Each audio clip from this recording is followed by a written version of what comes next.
দুই প্রেমিকাকে বউ করে ঘরে তুললেন রনি। পঞ্চগড়ে দুই প্রেমিকাকে একসঙ্গে বিয়ে করে আলোচনায় এসেছেন রোহিণী চন্দ্র বর্মন রনি নামের এক যুবক। বুধবার রাতে আটোয়ারী উপজেলার বলরামপুর ইউনিয়নের লক্ষ্মীদার গ্রামে এই বিয়ে সংঘটিত হয়। রোহিণী চন্দ্র বর্মন ওই এলাকার যামিনী চন্দ্র বর্মনের ছেলে।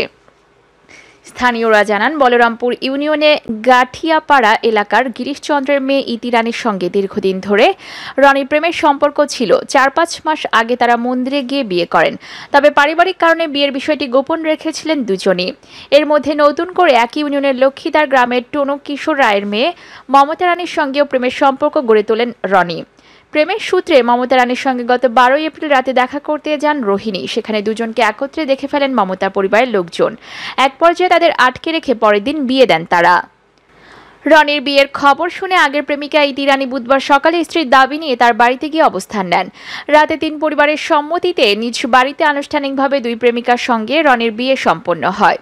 এই ঘটনায় প্রেমিক রোহিণী চন্দ্র বর্মন রনির সঙ্গে কথা বলতে মোবাইল ফোনে কল দিলে তিনি কথা বলতে রাজি হননি এবং সংযোগ বিচ্ছিন্ন করে দেন।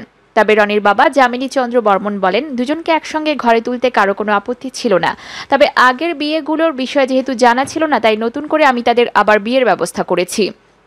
ইতি রানীর বাবা গিরিশচন্দ্র বলেন, এ নিয়ে আমাদের কোনো অভিযোগ নেই। রনির বাড়িতে আনুষ্ঠানিকভাবে বিয়েতে আমরা ৩ পরিবারের লোকজন উপস্থিত ছিলাম। আমাদের কারো কোনো আপত্তি নেই।